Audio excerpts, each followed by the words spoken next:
Hello friends.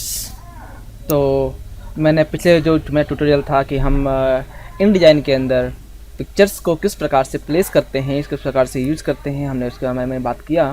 तो मैं यहाँ आके रुक गया था कि पिक्चर्स को प्लेस करने के बाद, चूँकि वीडियो लंबी हो रही थी, तो कि हम इसको अब जो InDesign के अंदर पिक्चर्स हैं इनको हम एडिट किस प्रकार से करते हैं। सबसे पहले दोस्तों मैं इसमें एक चीज़ और करूँगा। मैं आपको कई पिछले ट्यूटोरियल में मैंने बताया भी था आपको कि आप इसको किस प्रकार से एक्सटेंड कर सकते हैं। मैं आपको जैसे देख रहा हूँ कि मैं जो ये आप देख पा रहे हैं, जो ये बाहर का एरिया है, इसे हम जो हमारा इसे बोलते हैं हम पेस्ट बोर्ड। ये जो पेस्ट बोर्ड है, हम इसको किस प्रकार से इंक्रीज कर सकते हैं। जैसे दोस्तों के जब मैं काम करता हूँ तो मुझे क्या प्रॉब्लम होती है कि मैं जो डॉक्यूमेंट होते हैं उसको मैं एक यहाँ पर होता है, इसको मैं कॉपी करता हूँ, वी करता हूँ, पेस्ट करता हूँ, और इसको मैं यहाँ रख देता हूँ, वो करते हैं यहाँ रख देता हूँ, इसी कॉपी यहाँ रख देता हूँ। दो तीन कॉपियाँ होती हैं कि जिसमें मुझे कौन सी रखनी है, कौन सी यूज करनी है, ताकि उसको मैं अपने हिसाब से प्लेस कर सकूँ। तो मैं जो अपना पेस्ट बोर्ड है, ये जो एरिया है, इसको मैं काफ़ी बड़ा कर देता हूँ। तो सोच लो कि मेरे पास जो पिक्चर कट गई है इस तरफ आकर के, तो मुझे पूरा स्पेस मिलता है अपनी पिक्चर को या अपने डॉक्यूमेंट को दो तीन कॉपी साथ में रखने के लिए। तो मैं क्या करता हूँ, एडिट में जाता हूँ, फिर प्रेफरेंस में जाता हूँ, और उसमें जाने के बाद गाइड्स एंड पेस्ट बोर्ड में जा करके जो मेरा पेस्ट बोर्ड एरिया है, यानी हाँ, ये जो एरिया है इसको मैं कर देता हूँ 45 इंच तक का कर देता हूँ। नहीं 45 इंच, 50 इंच, 55 इंच, कोई फ़र्क नहीं पड़ता आप इसे कितना रख रहे हैं। मैं इसको 55 इंच तक कम से कम कर लेता हूँ। इससे करने से क्या होता है कि जो मेरा ये एरिया है ये बढ़ जाता है, इसको मैं कहीं भी अपने डॉक्यूमेंट को फ्रीली मूव कर सकता हूँ। दोस्तों अगर आप भी इसको ऐसा यूज़ करेंगे तो आपको भी काफ़ी एक फ्लेक्सिबिलिटी मिलेगी काम करने में। आप इसको ट्राई कीजिएगा। मेरे लिए फीचर बहुत अच्छा है। CS5 के बाद इन्होंने फीचर इंट्रोड्यूस कर दिया है InDesign के अंदर, और मुझे CS3 में ये चीज़ें मैं करता था, लेकिन उसका करने का तरीका अलग था। इसका भी एक ट्यूटोरियल मैंने बनाया हुआ कि how to increase the paste board in InDesign। आप चाहे तो सर्च कर सकते हैं, उसको देख सकते हैं, लेकिन मुझे ये इंक्रीज़ कर लेता हूँ। मैंने आज से अभी इसको इंक्रीज़ कर लिया। जब भी मैं कोई नया डॉक्यूमेंट बनाता हूँ तो ये काम मेरा पहले होता है कि मैं जो फ्रेम मेरा जो पेस्ट बोर्ड एरिया है इसको मैं बढ़ा लेता हूँ। ठीक दोस्तों, अब मैं जूम करता हूँ वापस अपनी पिक्चर पे। अब आप देख पा रहे हैं कि यहाँ पे एक तो चीज़ होती है, लिंक दिखा रहा है पिक्चर के साथ में। यहाँ पे आप लिंक देख पा रहे हैं, जितनी पिक्चर आप डालेंगे तो आप यहाँ पे सबको लिंक दिखाएगा। और एक होता है ब्लू बॉर्डर, आप ये देख पा रहे हैं ब्लू बॉर्डर। सबके साथ जितनी पिक्चर लगाएंगे आप, सबके सामने एक ब्लू बॉर्डर टाइप का दिख रहा होगा आपको। अगर काफ़ी जूम करूँगा तो भी शायद उतना पतला ही दिखाई देगा। ये देखिए ब्लू लाइन दिख रही है। तो ये दिखाता है कि हमारा जो पिक्चर फ्रेम है वो कितना बड़ा है। यानी जो पावर क्लिप का बॉर्डर फ्रेम है, अगर आप बॉर्डर यूज़ कर रहे हैं, पावर क्लिप का पिक्चर वो हमारा रेक्टेंगल होता है, जो बेस होता है या जो आउटलाइन फ्रेम होता है, वो कितना बड़ा है वो आपको यहाँ शो करता है। ठीक है दोस्तों, तो मैं जनरली क्या करता हूँ, मुझे इनकी ज़रूरत नहीं पड़ती है। मैं इसको करता हूँ Ctrl+H, यानी हाइड जो होता है एक्स्ट्रा स्क्रीन जा करके हाइड फ्रेम एजेस। आप Ctrl+H शॉर्टकट की है, मैं यूज़ करता हूँ हमेशा। मुझे फ्रेम एज की मुझे काफ़ी ये ओड लगता है। मैं काम करता हूँ तो मुझे ये पावर क्लिप हर एक के साथ लिंक दिखाना, एक मुझे एक एक्स्ट्रा एलिमेंट देखना पड़ता है जो कि मैं नहीं देखना चाहता। तो मैं करता हूँ Ctrl+H।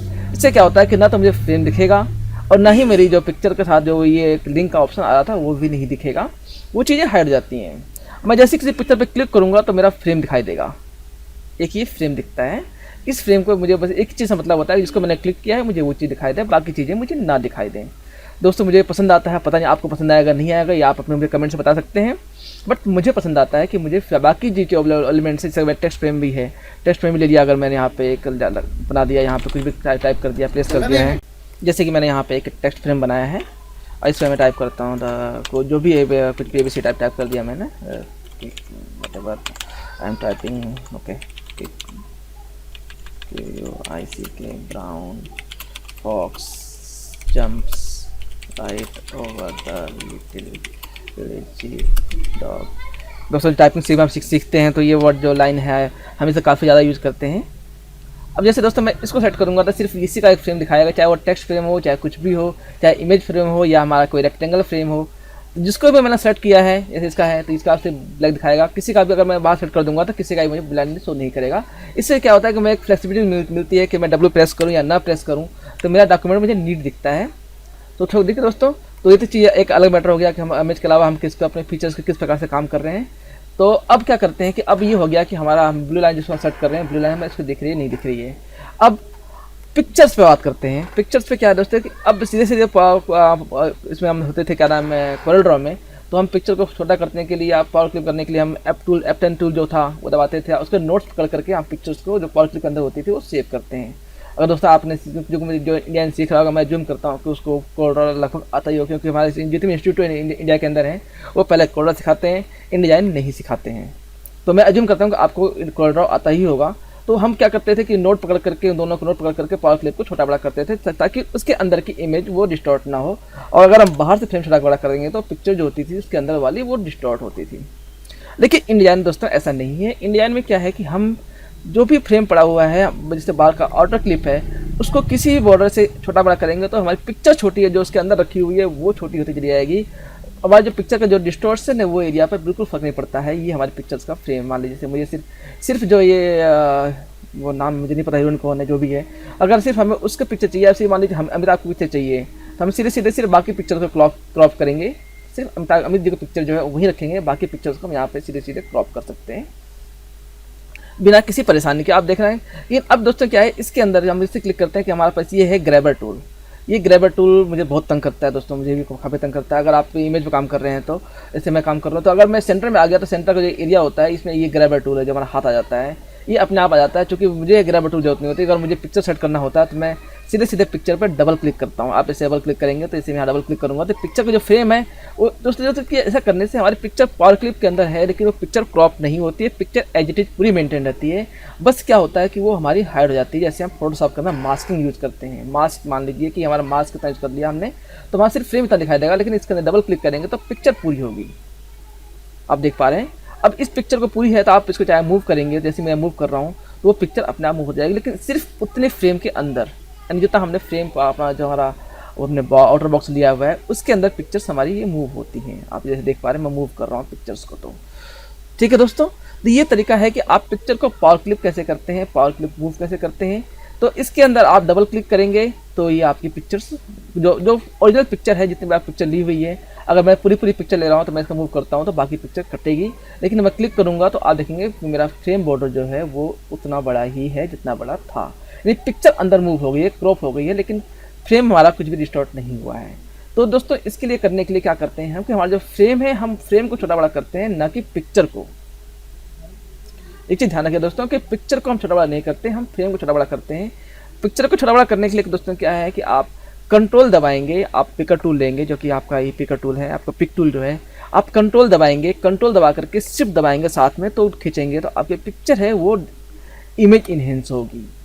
आप यहाँ देख पा रहे हैं पिक्चर। इसके अंदर की हमें बॉर्डर इन्हेंस करना है, बॉर्डर इनलार्ज करना है, बॉर्डर मूव करना है, पिक्चर उसके अंदर जो रखी हुई है वो अपने आप मूव होती जाएगी। पिक्चर पे हमें कुछ भी काम नहीं करना। जैसे मैं मूव कर रहा हूँ, आप देखिए पिक्चर मूव कर रहा हूँ, पिक्चर पे कोई मूवमेंट नहीं होनी है, हमें सिर्फ जो बॉर्डर फ्रेम है उसको मूव करना है। लेकिन अगर हमने डबल क्लिक कर दिया तो हम डबल क्लिक करके हम पिक्चर मूव करते हैं, ना कि फ्रेम मूव करते हैं।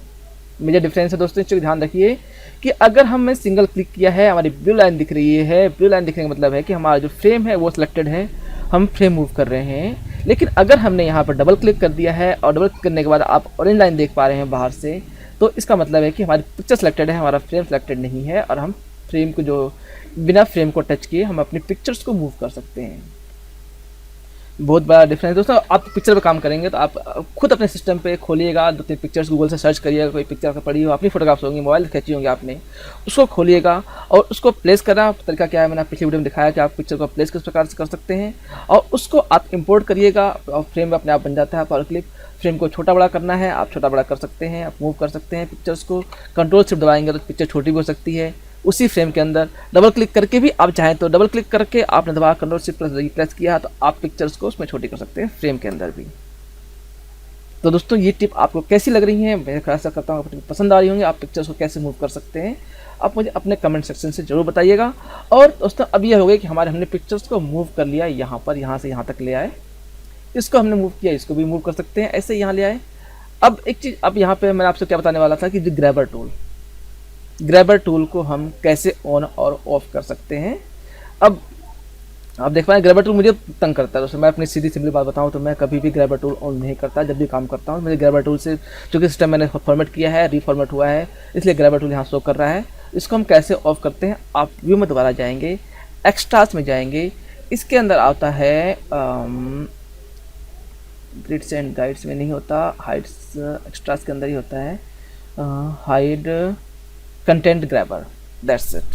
हाइड कंटेंट ग्रैबर पर क्लिक करेंगे तो आपका जो ग्रैबर टूल है वो नहीं आएगा। अब आप अपनी पिक्चर पे माउस कहीं भी रखेंगे, क्योंकि दोस्तों मूवमेंट करना है, हम डबल क्लिक करके पिक्चर मूव कर लेंगे। While I need a grabber tool to move my image anywhere over the document.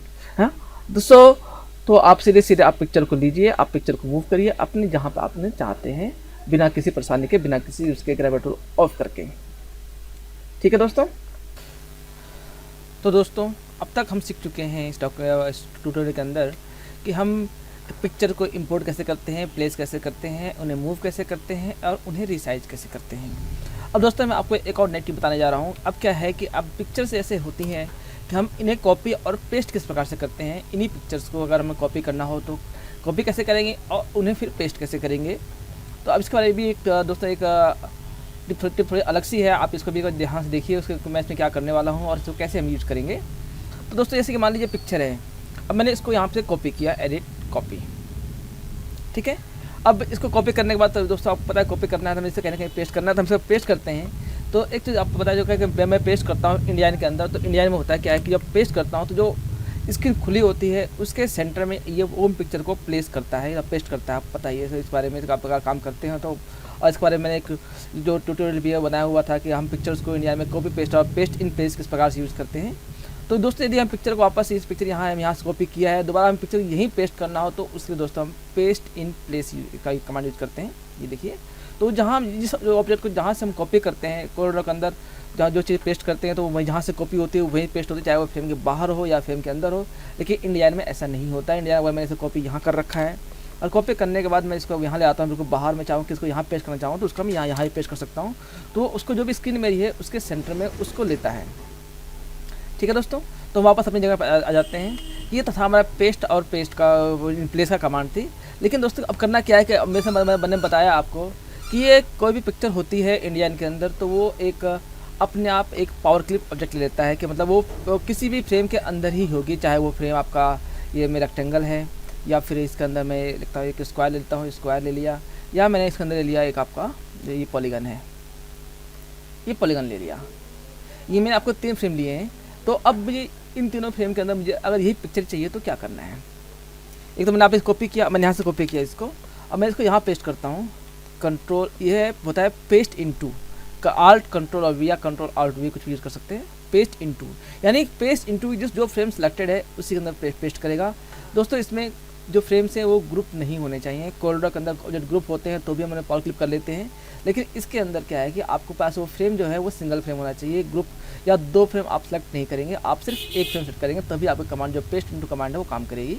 हम करते हैं पेस्ट इनटू। ठीक है दोस्तों, अब आपने यहाँ एक चीज़ नोटिस करो, ठीक है।